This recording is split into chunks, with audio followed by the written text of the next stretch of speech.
Shalom Jemaat BCS dimanapun kita berada. Mari kita luangkan waktu sejenak untuk merenungkan firman Tuhan pada hari ini. Shalom Bapak Ibu, Saudara-saudari yang terkasih dalam Tuhan. Mari kita membaca Alkitab kita dari Matius 25 ayat 10 sampai 13. Demikian firman Tuhan. Dan sementara mereka pergi membelinya, datanglah mempelai itu, dan mereka yang telah siap sedia masuk bersama-sama dengan dia ke ruang perjamuan kawin. Lalu pintu ditutup. Kemudian datanglah juga gadis-gadis yang lain itu dan berkata, "Tuan, Tuan, bukalah pintu untuk kami." Tetapi ia menjawab, "Aku berkata kepadamu, sesungguhnya aku tidak kenal kamu. Sebab itu berjaga-jagalah, karena kamu tidak tahu akan hari dan akan saatnya." Bapak Ibu, saudara-saudari yang terkasih dalam Tuhan, Tuhan Yesus menceritakan tentang 10 gadis yang menunggu mempelai pria.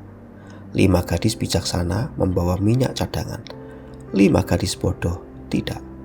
Ketika mempelai datang di tengah malam, 5 gadis bodoh harus pergi membeli minyak, dan saat mereka kembali, pintu sudah tertutup. Ini bukan cerita tentang mempelai yang kejam. Ini adalah peringatan serius dari Tuhan Yesus tentang kesiapan kita menyambut kedatangannya. Apa bedanya gadis bijaksana dan bodoh? Bukan pada lampu mereka, semua punya lampu. Bukan pada keinginan mereka, semua ingin bertemu mempelai. Perbedaannya ada pada persiapan. Gadis bijaksana membawa minyak cadangan. Mereka siap untuk menunggu, siap untuk keadaan tidak terduga. Saudara-saudari, inilah pertanyaan untuk kita. Apakah kita hanya terlihat religius dari luar, atau kita benar-benar telah mempersiapkan hati kita? Kata-kata yang paling menyakitkan dalam perumpamaan ini adalah, "Aku tidak kenal kamu." 5 gadis itu juga datang. Mereka juga memanggil, "Tuan, Tuan," tetapi mereka ditolak. Mengapa? Karena tidak ada hubungan yang sejati. Di masa ini, kita tidak hanya merayakan ritual dan tradisi. Kita dipanggil untuk memiliki hubungan yang nyata dengan Kristus. Bukan sekedar tahu tentang Dia, tetapi dikenal oleh Tuhan. Bukan sekedar hadir di gereja, tetapi hidup bersama Tuhan setiap hari. Pintu ditutup. Ini adalah pengingat yang serius.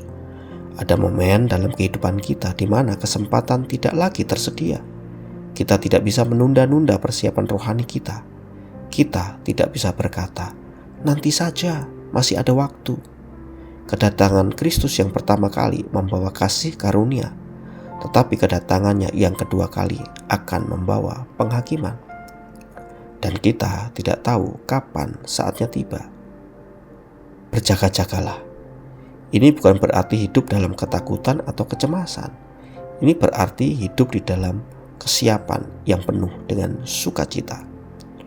Seperti seseorang yang menunggu orang terkasih pulang, menunggu dengan rindu, dengan harap, dengan persiapan.